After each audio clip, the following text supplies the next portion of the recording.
Hello, good evening and welcome to TC Network. I am Tini Tim Hopkip bringing you today's news. Today's top headlines include Assam Rifles carried out illicit private operation at Moreh, suspected to be pre-planned. Ban on mobile data services or internet services extended for another 5 days in Lamka, just as FGHQ expresses discontentment over the same. Manipur journalists call for 2-day strike over brutal assault on reporter. News in details. A very unfortunate incident took place on last 23rd February 2024 around 1:35 p.m. in the afternoon at Moreh Molhoi Veng. The incident was caused by the Assam Rifles under the command of Major Pratik, where the Assam Rifles carried out a private operation in the area without the assistance of the police, and this remains a big question. The Assam Rifles under the command of Major Patrick did not allow any coverage of their unlawful activities, even on the outside of the operated area, and did not allow anyone to enter the area during their private operations. They even warned the media to not capture any of their unlawful activities, and after a long argument, the media enforced their power with its full potential and entered the area to cover their unlawful activities. The public in Moreh vehemently condemns the Assam Rifles for acting on their own from time to time, disrespecting the Moreh people in all manners, and the public also urged the CSOs to talk out with the concerned authorities and discipline the Assam Rifles so that no such unwanted incident takes place in the future again. As per information received from reliable sources, Major Pratik had been finding ways to push his rank in the army and doesn't fear to do anything that can help him get promoted or earn good names so as to please his superior. Despite from sowing his power upon the helpless Kuki inhabitants of Moreh and trying all means to find faults about this particular tribe, Major Pratik is also found to have links with drug lords. The media have a long meeting with the AR and police yesterday till 11 p.m. where they also wait for the first information report. The Assam Rifles under the leadership of Major Pratik admit their wrongdoings during the meeting, and the additional SP police also greatly condemn and express his displeasure in regards to this act of the Assam Rifles. Mention may be made that the area where the operation is carried out is a place where imported goods and local goods such as vegetables, eatables, and cloth items are stored together. The godown owner said that he doesn't know when the goods arrive and who dropped it there, which makes the public contemplate the acts of the Assam Rifles to be pre-planned. If Major Pratik continues to act rashly as he pleases in this democratic land, the public shall not remain silent and he will be treated accordingly, warned the public. Major Pratik, without informing the police, rushed to the godown and arrested the owner, who is unaware as to when the goods had been dropped and by whom. Is this a pre-planned work of Mr. Patrick to please his superiors so that they can promote his rank quickly? The question lies there. The Home Department under the government of Manipur issued order on the 25th of February 2024 regarding extension on ban of internet services in the whole revenue jurisdiction of Churachandpur district. The order signed by Dr. Mayeng Bamveto Singh, Joint Secretary, Home, Government of Manipur, in the name of the Governor says, in view of the prevailing law and order situation, State Government dated 20th February 2024 suspended internet service, mobile data service and internet or data services through VPN in the whole revenue jurisdiction of Churachandpur for 5 days till 1:40 a.m. of 26 February 2024. The state government, after reviewing the prevailing law and order situation in Churachandpur district, decided to continue suspension of internet service, mobile data services, and internet or data services through VPN in the whole revenue jurisdiction of Churachandpur district. Therefore, the Governor of Manipur is pleased to order suspension of internet service, mobile data services, and internet or data services through VPN in the whole revenue jurisdiction of Churachandpur district for another 5 days till 1:40 a.m. on 2nd March 2024 under Rule 2 of Temporary Suspension of Telecom Services, Public Emergency or Public Safety Rule 2017 with immediate effect in public interest subject to confirmation within 24 hours by the competent authority. During this extension period of mobile data or internet services, all mobile services providers are hereby directed to ensure compliance for this order. All internet users are requested to refrain from activities which may cause situations which warrant for suspension of internet services in future. This issue with the approval of the competent authority and is subjected to review at any point of time added the report.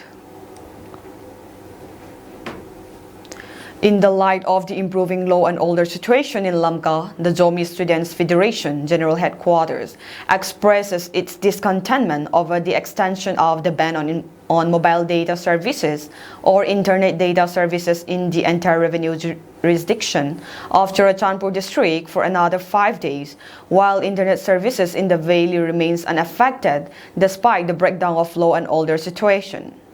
In this regard, the extension of the internet ban is nothing short of blatant injustice when compared to the free internet services in Imphal and the Valley districts, despite the uncontrollable law and order situation in those districts. Recent incidents of violence in Imphal, such as the abduction of the president of the All Manipur Students Union (AMSU), the burning of the office of the United Committee Manipur (UCM) at Lamphel, the burning of Makalay School at Palace Compound, to name a few instances, have more than demonstrated the uncontrollable chaos in the Valley districts. Given the improving law and order situation in Lamka, which even incentivized ZSF General Headquarters to relax the curfew it had enforced from 16 of this month, the extension of suspension of internet services in the entire revenue jurisdiction of Churachandpur district, while not doing so, in the Valley districts, which are in complete chaos, is nothing short of injustice. Internet services are of utmost importance for the functioning of various essential services such as banking, online classes, and examinations, to name a few, and we pray that better sense prevails among the concerned authorities and that internet be restored in our district at the earliest. Journalists across Manipur have called for a 2-day strike in protest against the assault and abduction of local cable news reporter. Organized by the All Manipur Working Journalists Union (AMWJU) and Editors Guild Manipur (EGM), the strike aims to demand swift action, including the arrest of those responsible for the attack on Kumar Nongthobam. The joint statement issued by AMWJU and EGM on Sunday unequivocally condemned the brutal assault, describing it as an attack on press freedom and democracy. The organizations issued a fervent plea for the immediate apprehension of the perpetrators, highlighting the imperative of ensuring the safety and security of journalists operating in Manipur. The harrowing incident unfolded in the late hours of February 23 when Nongthombam, a reporter of a local cable network based in Kakching, was attacked in his rented accommodation in Wangkhay in Imphal district. According to the joint statement, Nongthombam was forcibly abducted by the armed assailants subsequent to the physical assault. Reportedly, the assailants callously disregarded Nongthombam's press credentials, callously discarding them in a fire before blindfolding and subjecting him to further physical abuse as they transported him to the DM University campus. Eventually, he was released in the early hours of February 24 and subsequently admitted to Ras Medicity for urgent medical attention. Speaking to a local daily, the injured journalist recounted the terrifying ordeal, detailing how unidentified armed miscreants burst into his room, assaulted him without provocation, and callously disregarded his journalist credentials. In a scathing denouncement of the attack, AMWJU and EGM highlighted that while journalists routinely encounter risks in the line of duty, Nong Thombam's ordeal transcended the realm of professional hazards constituting a grievous violation of fundamental rights.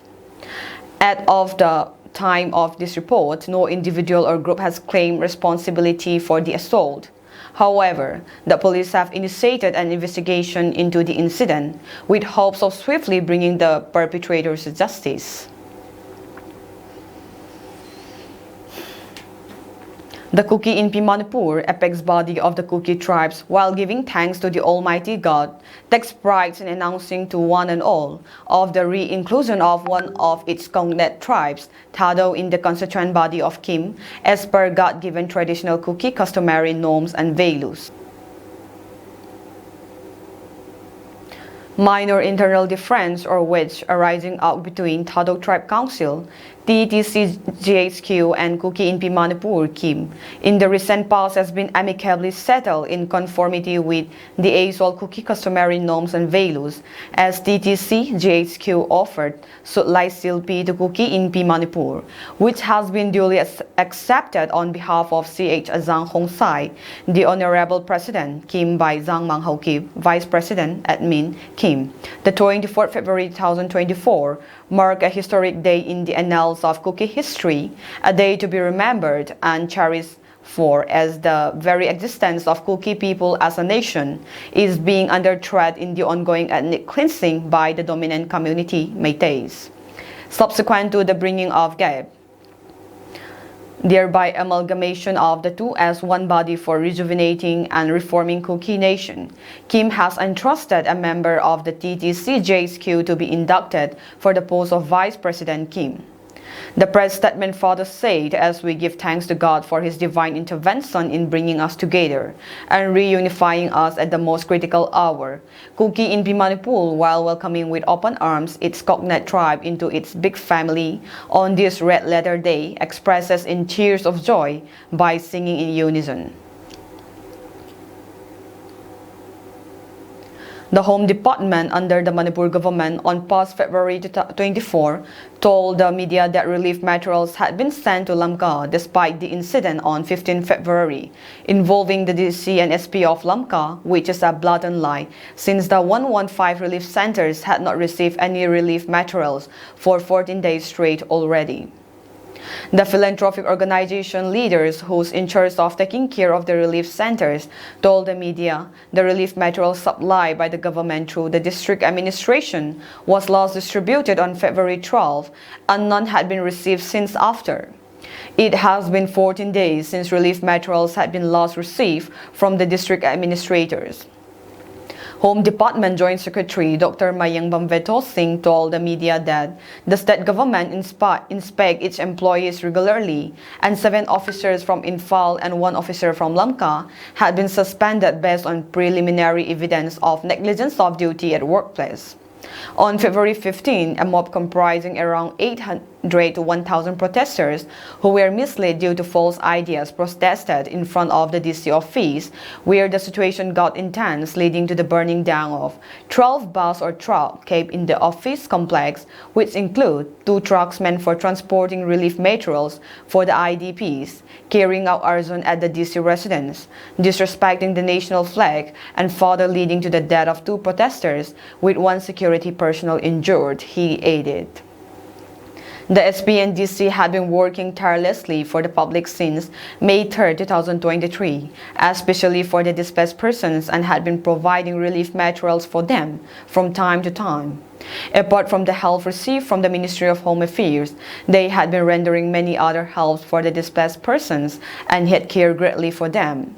However, after the incident of 15 February, it is rumored that supply of relief materials had slowed down and can't be distributed on time in the district.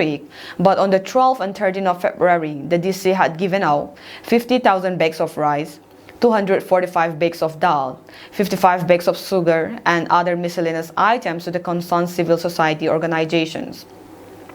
On the 15th of February, the Office of Relief in Church and DC official residence had been burned down, where many official records or documents and bank documents had been burned along with it.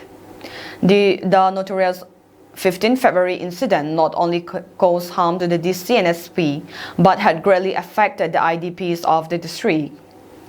He further requests the government to reissue the lost documents and the district administration to continue supplying relief materials for the IDPs of the district. KTS Cable Network, the only cable network in Saddle Hills located at Supermania, took in their new office staffs yesterday, the 25th of February, at their office premises. The KTS Cable Network had been running since 2002, but only for local channel, but the need for media power into society arises. The KTS recruited their staff today. The staff members may be mentioned as Proprietor Pu Angam Haukip, Program Director Khailun Khongsai, System Operator Hauboy Haukip and Khai Min Lun, Camera and Editor Momoy and Gogo Khongsai, Talk Show or Ladailan Anchor Boboy Haukip, Wilson Lauvum, Mercy Khongsai, Sisi Kipgen, News Anchor Thainun Nem Kipgen, Nem Nun Tim Khongsai and Thangkhan Lal Hauvum, KTS Ambassador Thing Pi Jong Haukip, MUA Boynu Haukip, and Discussion Zhang Haolun Haukip and Jeffrey Hang Sing. The Dayland program will be initiated this coming Wednesday, and the other items will follow up. Pastor Benjamin Paugo Mang Chong Loy made a blessing prayer for the staff. Wages for Lebanon soldiers have fallen so low that many now have second jobs during for Uber or working as parking valets. A GoFundMe campaign has been launched to support the country's emergency response services. Angry depositors in Beirut have attacked the headquarters of Mezzer Bank with fireworks because it would not release their savings.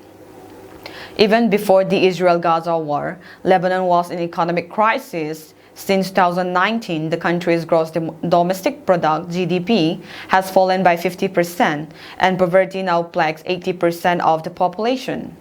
A wider war, long feared among ongoing skirmishes between Israeli forces and Iranian-backed Hezbollah along Lebanon's southern border, would be catastrophic.